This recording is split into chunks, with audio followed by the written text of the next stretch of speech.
seguiremos dando soluciones de mercado o el Estado tendrá un rol preferente en salud, pensiones, educación para dar solución a las personas. La delimitación entre lo constitucional y lo legal es uno de los desafíos prioritarios para la Convención Constitucional.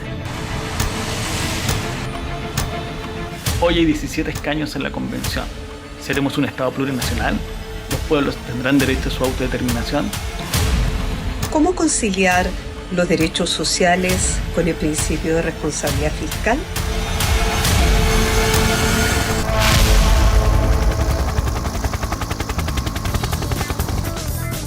Ya estamos oficialmente en marzo, 1 de marzo. Faltan 50 días para la elección de los convencionales y llegamos hasta ahí después de un acuerdo transversal de casi todos los sectores políticos para intentar dar solución a una crisis que comenzó con el estallido social o tal vez mucho antes. ¿Qué se juega en la elección de los convencionales constituyentes el próximo 11 de abril? Para responder a esas y varias preguntas al respecto, estamos con los especialistas que ustedes ya veían ahí en las imágenes, Marisol Peña y Tomás Jordán. Muy buenas noches, bienvenidos a Estado Nacional y gracias por estar con nosotros. Gracias. ¿Qué se juega el 11 de abril en la elección de los constituyentes, de los convencionales constituyentes, Marisol? ¿Por qué es importante? Yo creo que se juega la proyección de lo que fue la decisión ciudadana del 25 de octubre pasado en el plebiscito. Y esa decisión le dio el triunfo muy aplastante, diría yo, a la opción apruebo un nuevo pacto fundamental de convivencia. Yo diría que ese es el punto fundamental. Se va a redactar en la Convención Constitucional las bases, el marco de un nuevo pacto de convivencia entre todos los chilenos. Tomás. Se juegan muchas cosas. La principal es que en los próximos 30 años si tenemos o no una constitución democrática o no. Nacida en democracia, redactada de forma democrática, de forma paritaria, con pueblos indígenas, cosa que nunca ocurrió en nuestra historia republicana. Se juegan el pasado y el futuro, creo yo, en ese momento. Las características propias de esta convención constituyente, convención constitucional, ¿qué importancia tienen esas características? Que son bien inéditas, porque son 155 miembros, ¿cierto? Igual alguien podría decir, y en algún minuto alguien dijo, pero es lo mismo que el Congreso. Pero hay diferencias claves, ¿cierto? Los escaños reservados, la paridad. ¿Cuáles son esas características de esta convención que vamos a elegir el 11 de abril, Marisol? En primer lugar, es una convención que tiene un propósito claramente delimitado por la Constitución y es redactar una nueva Constitución. No está para otras cosas. Está para otras cosas. Ámbitos. Y esto es importante decirlo porque hay personas que han querido darle a la Convención un carácter soberano, como ha ocurrido en otros países donde la Convención incluso subroga durante su trabajo la labor de los poderes públicos. No es el caso de Chile. Tomás, ¿tú coincides con eso? Sí, pero hay que hacer una salvedad, que lo que hace la Convención es elaborar una propuesta de nueva Constitución que nosotros, el pueblo ciudadano y ciudadana, vamos a ratificar al final del proceso. Es decir, ellos nos hacen una propuesta al pueblo y nosotros la votamos al final en un plebiscito ratificatorio. Pero Marisol tiene mucha razón en el sentido de que es una convención que además tiene ciertos límites, ciertos contornos, además paritaria, lo decíamos, con pueblo, por lo tanto muy particular, muy particular. Muy particular y en algún momento nos enredamos con las palabras. Si eras una convención constitucional, le tenemos miedo a la palabra asamblea constituyente, pero uno se pregunta si la opción que ganó, ¿cierto?, el 25 de octubre fue elección 100% de ciudadanos. No hay ningún miembro del Parlamento que vaya a estar, ¿cierto?, en esta convención. ¿Qué diferencia hay entre esta convención constituyente que vamos a elegir y una asamblea constituyente, Marisol? Desde luego, en la doctrina, la Asamblea Constituyente tiene potestades soberanas y no tiene en general límites. Esta es una convención constitucional donde existe, la palabra límite, entre paréntesis, está bastante ocupada en muy distintos sentidos, pero tiene un marco dentro del cual puede funcionar respetando, mientras tanto, las potestades de los órganos públicos, de los demás poderes del Estado, que van a seguir realizando sus funciones normalmente. Ahora, la primera función que tiene, una vez que sea y que pase la elección del 11 de abril, Tomás, ¿qué es lo que viene? ¿Cuándo es la primera reunión de esta convención? ¿Y por dónde se empieza? Porque la gente dice, ¿ese mismo día van a empezar a redactar la Constitución o hay que hacer una pega antes? Varias pegantes. Uno, se elige el 11 de abril. Dos, el Tricel tiene 30 días para calificar la elección, es decir, quiénes son los terminan siendo electos. Porque acuérdate que como hay paridad se va a tener que corregir por distritos pares e impares según la necesidad o no de uno u otro sexo. Después de eso, el va a haber un factor corrector. Sí. De en el la fondo, decisión. que es un factor de equidad, de paridad. Luego viene que se tiene que instalar la convención. Y ahí la convención se tiene que instalar en el Palacio Pereira, que es el lugar que el gobierno ha señalado. Y por lo ¿Cuánto tanto, tiempo después de la elección, más o menos? Unos 15 días, porque el presidente tiene 15 días para provocar la instalación. Entonces estaríamos que entre finales de mayo y comienzo de junio los convencionales estarían en sus lugares, hombres y mujeres, y ahí tienen que tomar decisiones básicas, que es cómo se van a organizar antes de dictar su propio reglamento. Es el momento previo al reglamento, otorgarse su propio reglamento y funcionamiento y después empezar a funcionar con su reglamento. Pero Fíjate podrían que quedarse ahí pegados, Marisol, o sea, como que en darse sus propias reglas, que pierdan mucho tiempo y no se empiece, se retrase el comienzo de la redacción de la Constitución. Bueno, yo escuché algo muy sensato el otro día. Lo primero que tienen que hacer los convencionales constituyentes es conocerse, mirarse frente a frente, y eso va a ser muy importante para generar las confianzas necesarias para emprender el trabajo, tanto de redacción del reglamento como posteriormente de la nueva Constitución. Entonces, eso es muy importante y es algo que es de perogrullo. Y además va a ser seguramente mixto entre con las medidas sanitarias, entonces va a ser una...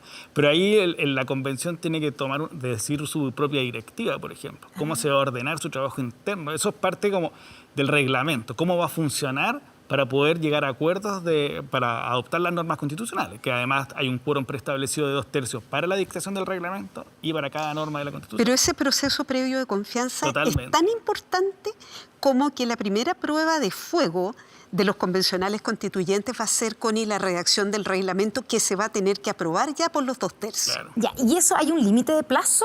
No Yo tiene decía, plazo podrían quedarse, si no se ponen de acuerdo, podrían quedarse pegados, entre comillas, en el reglamento y no avanzar hacia la redacción de la nueva Constitución. Tiempo que se demora más en el reglamento le quita tiempo a la redacción de la Constitución. Ahora, es importante decirle a la ciudadanía que hay varias iniciativas de carácter académico, especialmente que han tratado de colaborar para poner a disposición de los convencionales constituyentes incluso proyectos de reglamento, algunas pautas que les faciliten el trabajo. O sea, no van a partir de cero en ese sentido. Ojalá. Sí, no es cero. Hay varias propuestas. Bueno, nosotros participamos en el Observatorio de Nueva Constitución, que hicimos un barrido de todos los reglamentos que están hoy día propuestas de reglamento, y hay varios puntos de acuerdo. Por ejemplo, la transparencia, el proceso, que haya plataforma electrónica, streaming, la participación ciudadana. O sea, la ciudadanía, por ejemplo, va a poder seguir lo que está ocurriendo, las discusiones, los debates, las decisiones de los convencionales. Debiera habilitarse eso. Debiera. En mi concepto, sí, parte de la completamente. legitimidad del proceso tiene que ver con el hecho de que la ciudadanía, por un lado, sea espectadora de lo que está ocurriendo, pero al mismo tiempo tenga la posibilidad de incidir en la deliberación o debate, manifestando, poniendo sobre la mesa sus puntos de vista. ¿Tú coincides con eso? Totalmente. Lo que no puede pasar es que el fenómeno que se elitice la convención y se aísle de la ciudadanía, y esto solo se entere de vez en cuando por las noticias de lo que está pasando. Por eso es que uno de los elementos clave es que se den a conocer los acuerdos, los disensos y también lo que se llama el retorno, de una devolución a la ciudadanía de lo que están haciendo. Me parece clave, por la legitimidad que dice Marisol. Lo concuerdo 100%. Ahora, mucho se ha hablado de la hoja en blanco y uno se pregunta, ¿esto realmente es una hoja en blanco? O sea, van a partir el primer día, digamos, cuando ya esté listo el reglamento, superado el reglamento, cuando partan con la redacción de la nueva Constitución, ¿va a haber una hoja así, en blanco, sobre la que se escribe? ¿O hay, no sé, ciertos puntos que tienen que ir sí o sí, que se toman de la anterior Constitución o de otros países? Mira, yo creo que la forma más fácil de entender esto de la hoja en blanco es dividiendo. Por un lado, la reforma constitucional de diciembre del año 2019 estableció ciertos aspectos que deben ser tenidos necesariamente en cuenta por la Convención Constitucional. El carácter democrático de nuestro gobierno futuro, la forma de Estado que es republicana o la forma de gobierno republicana. En tercer lugar, el respeto a las sentencias judiciales que están firmes y a los tratados internacionales ratificados por Chile y vigentes. Eso tiene que estar sí o sí en la nueva Constitución. Sí o sí, pero hay un segundo elemento que a mi juicio es muy importante. Toda Constitución es el reflejo de la cultura de un pueblo. Y eso hace que toda la historia constitucional previa, y aquí incluyo hasta el proyecto de la presidenta Bachelet en su momento, toda la historia constitucional previa tendrá que estar sobre la mesa porque es reflejo de lo que hemos vivido y crecido como nación.